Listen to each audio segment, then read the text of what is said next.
Andy Eigenman, abay nagmukhang cheap na naghahabol ng jowa base po sa ulat ni Miss Lolit Solis. Ang lahat ng yan, but before that, if you haven't subscribed yet to my YouTube channel, please don't forget to like, share, and subscribe at i-hit mo na rin ang notification bell for more showbiz updates.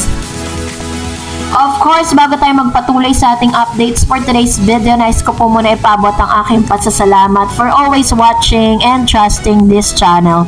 Maraming salamat po sa palagian ninyong pagpili, panonood at pagsubaybay sa mga updates po natin. Thank you so much sa inyong panonood. At ngayong araw, let's talk about this one dahil base po sa ulat ni Miss Lolit Solis sa Filipina Star ngayon, Feb 22, 2025, 12 AM, kung saan ang title po ng kanyang article, Andy Eigenman, nagmukhang cheap na naghahabol ng jowa. Kaloka si Andy Eigenman na nagpa-couple tattoo sa partner niyang si Filmar Alipayo.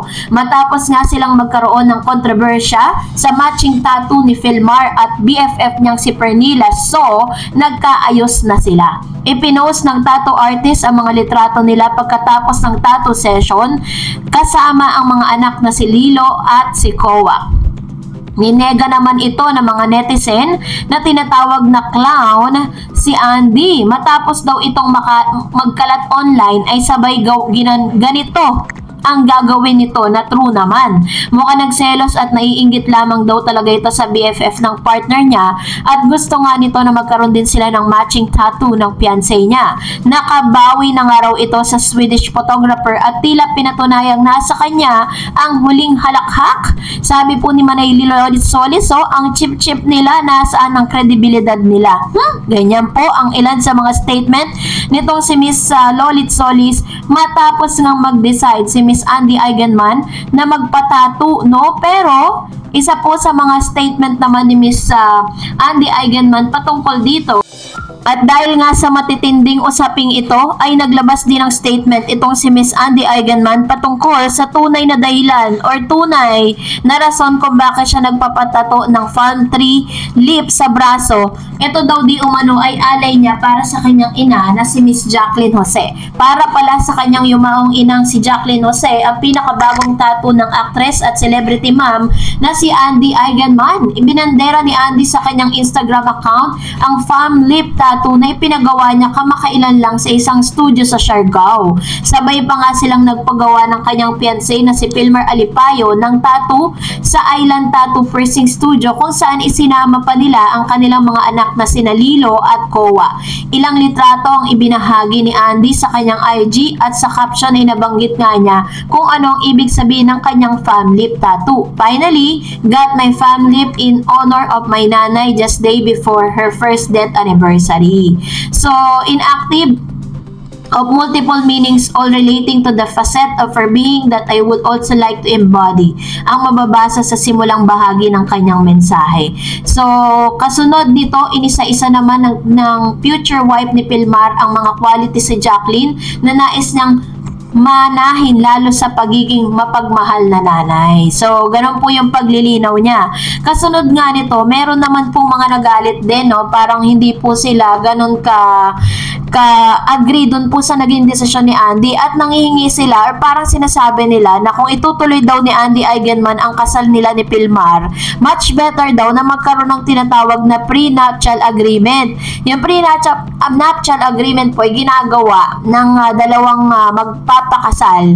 Magkakaroon sila ng pirmahan na kung ano man yung pag-aari ng babae o yung mga ari-arian ng babae at ng lalaki ay hindi po nila hahatiin yun or parang hindi magme-merge. Ganun po yung pagkakaunawa ko, ha. So, i-comment nyo na lang sa comment section. So, yun yung kanilang sinasabi, no. Pero, as of this moment pa naman po, wala pa namang sinasabi si Miss Andy Eigenman na itutuloy na yung kasal. So, magbasa tayo ng mga komento ninyo. Unahin natin si Miss Rose de la Cruz. Magbigay ka naman ng respect sa sarili mo. Don't make Filmar see that you are afraid to lose him. He will laugh you at your behind or your back and make you foolish. O, diba? Dami po nagagalit, ano? And Miss, ito pa. Chinese character. For me, Andy show all people who's right decision. You or some people give you an advice, if you right decision, just do it. That's your life for sake of your family. Oh, tama naman, diba? At the end of the day, lahat po ng mga advice po ng mga netizen, yun po ay ano lang, opinion. Na kay Andy Eigenman pa rin yun kung susundin niya yung opinion ng nakararami.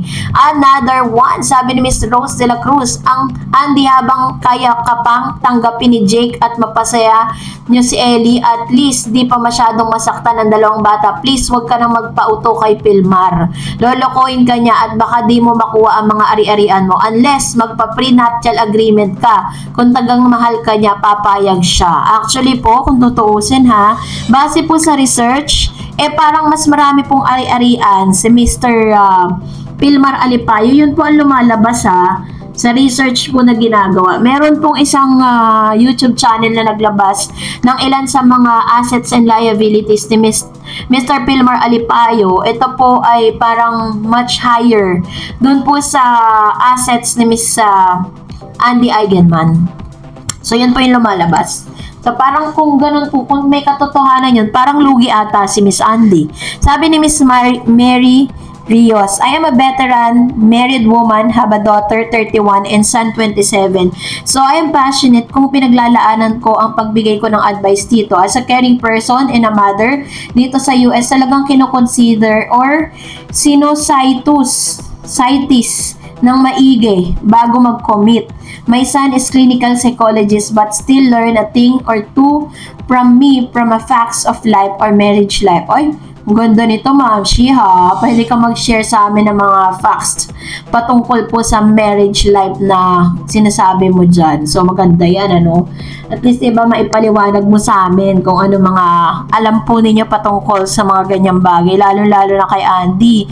Talagang bagay po sa kanya yan. Para at least bago man siya pumasok sa isang seryoso at talaga masasabi mo na yun na talaga, at least malalaman niya, diba? Sabi ni Ma'am Shimaluho, si Pilmar ay obviously walang pag-iisip sa pagpayag sa matching tattoo with Parnila.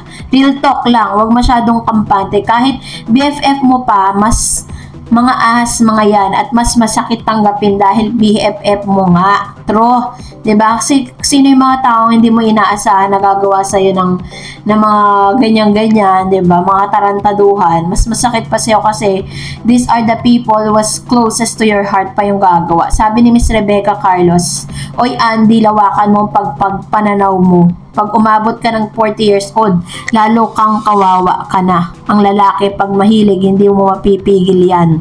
Ay nako. Diba?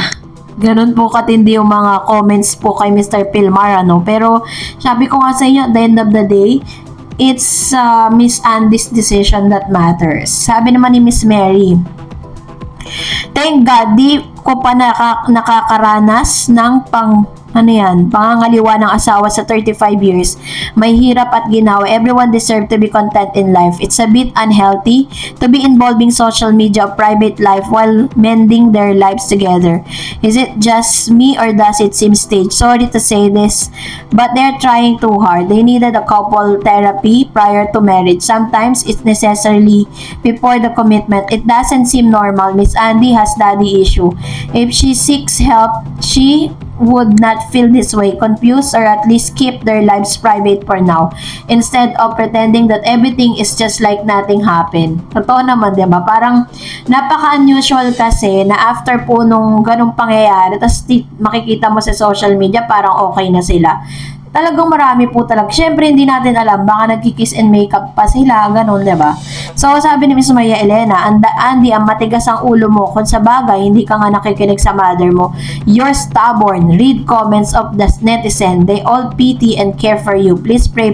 I don't want to judge you, but seeing you need guidance from God. Money, fame, beauty is useless without Almighty God, which is true. Diba? So, kahit ano pong yaman po natin, kung wala talagang Diyos sa buhay natin, useless po lahat yan. Sabi ni Mom, I sorry for you to see coming back to a crazy person. He will continue doing that that because he knows you cannot doubt with him. Mark my word, he will continue doing cheating you regardless. He will hurt you more next time you don't listen to your mom. Oh, diba? Naintindihan nyo yun? Salamat, mom, sa inyo pong komento, ha? At salamat din sa lahat ng mga nag-comment sa ating comment section dahil talaga namang importante po at napakahalaga ng inyong mga opinion. And that's it for today. For more videos and updates, please don't forget to like and subscribe. And please don't forget to follow my Facebook page, Dar Eds TV. God bless everyone!